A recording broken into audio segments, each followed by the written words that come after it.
one quick follow-up. I mean, I know obviously tonight was not up to your standards of how you wanted to end it, but you talk about your legacy.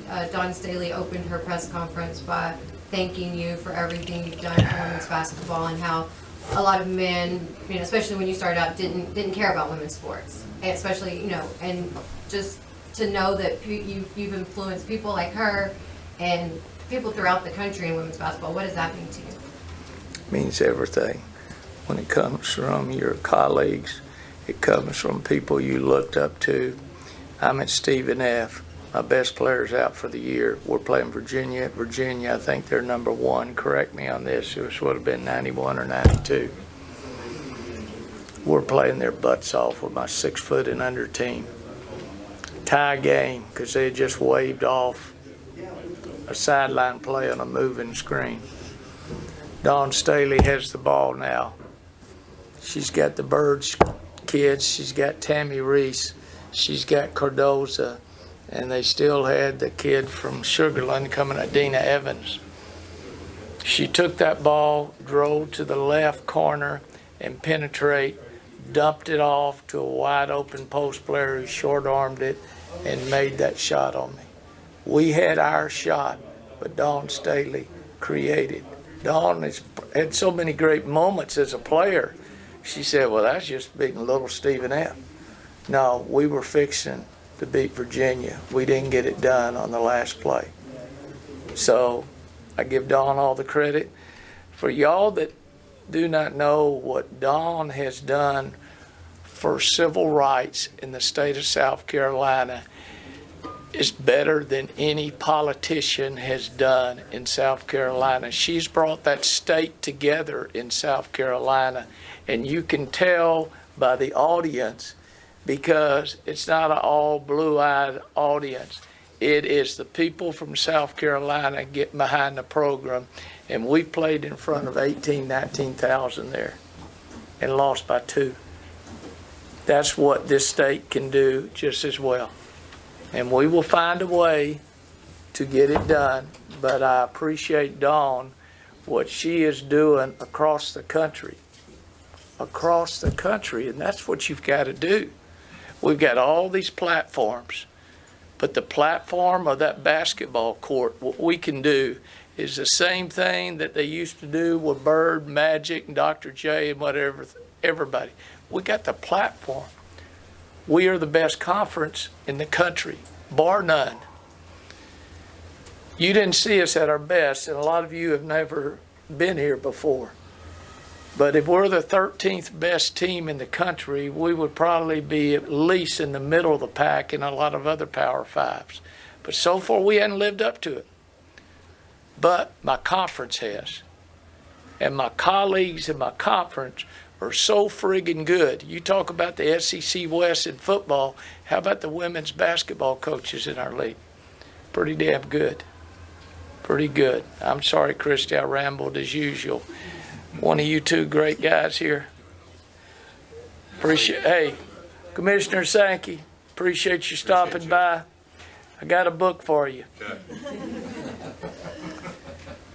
It Takes What It Takes by Trevor Moawad, who just passed away. Andy Staples' son. Yes, but read the book called The Gun Lap. If you're on your last lap, what are you going to make it? If you're the last person that's going to get that baton on a mile relay, or if you're that last person, how are you going to write your last chapter? It's not all about sports. It's about completing the chapter. And I got a lot of years to live. Blair, are you going in there? We're not. All right. Hey, I'm fine, baby. We're not closing. All right. I will see you tomorrow. Hey, Yes. I appreciate you, baby. Appreciate you too, my boy. You it. Go. Gary, understanding, of course, that you still have several games left.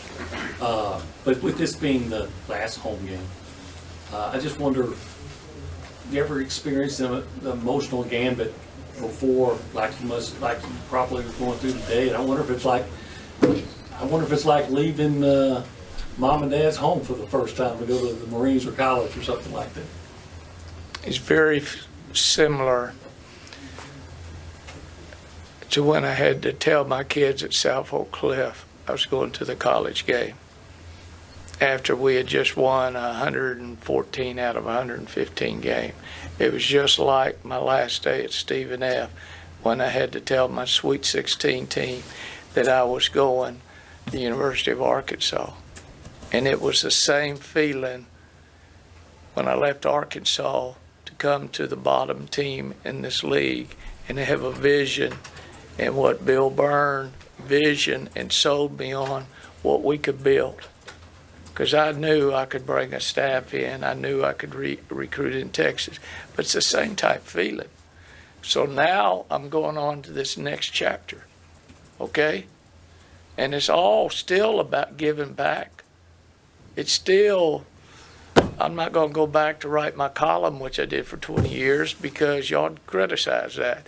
But I want to give back. Kyla's going to teach me how to fish, okay? She had a better year than I did. She was Angler of the Year at Port Aransas this summer and won the Flounder and the Drum Championship.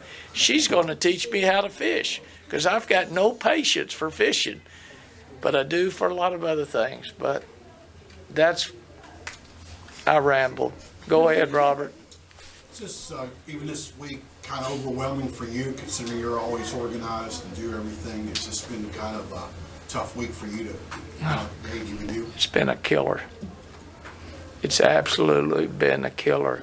And I didn't write any notes down till about 3 o'clock this afternoon or 3:30 after my shoot around. And I said, I'll stand up there like an old man crying if I don't have something to look at. But I wanted to get this team ready for South Carolina. I got the team ready. They just outperformed us. And that's the most disappointing thing. We just didn't get it done. That's all I could think about. There was no way, if you lose a double overtime game, you could completely drop that. You have to correct those mistakes. And you have to go forward, and then all of a sudden you're playing two of the three best defensive teams in our league, and South Carolina and Georgia is your next two, and you saw what happened on our scoreboard today. Gary, what was it like?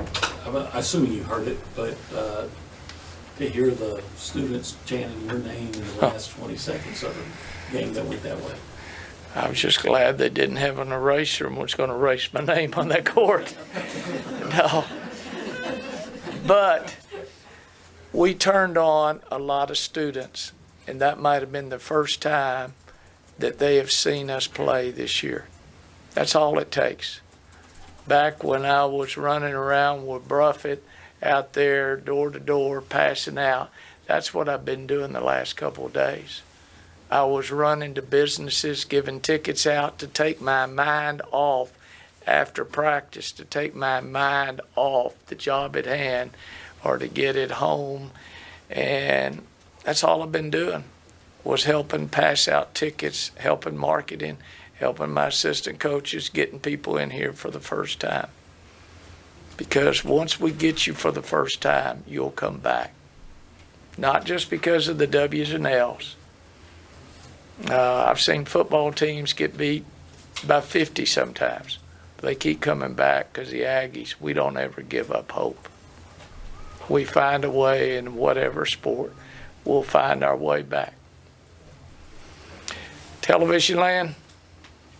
Your players came in, and Kayla was pretty emotional, and Destiny had some things about you. What do you hope that the players you've coached take away? They say, what's the one thing you learned from Gary Blair? What do you hope they take away from you? I told them even before the year started, and I had to make that retirement announcement October the 28th. I changed the pressure more to me than to my team. And I wanted my team to know that I was going to be there for them. I was going to coach every play down to the end. I could take the heat and defer sometimes the lack of, not the lack of talent, but the lack of quality depth that we had last year. Last year, I had more depth than South Carolina had. This year, we didn't have it. So if there was a flat tire with one of my starters, I didn't have that person to be able to come in and give me that instant offense that Pitts gave me last year off the bench, or what Jackson is having to do for the men's team now. I hope that hadn't ruined his Sixth Player of the Year ballot that he should win, hands down. But sometimes you just have to go find the hot hand, and hopefully that kid that comes off the bench is not going to make the same mistake that my other kids were making, and that's what happened today. First time Henderson rolled up right there, we went up like we're going to block a 20-footer, and she was laying it up. And, well, we thought we were going to stop it. We didn't come close. You missed deadline already, unless this is going to be taped. Anything else? Let's go home. The traffic is gone. Have a cold one for me tonight, okay? Thank you, everybody. Appreciate it. Thank you, Coach.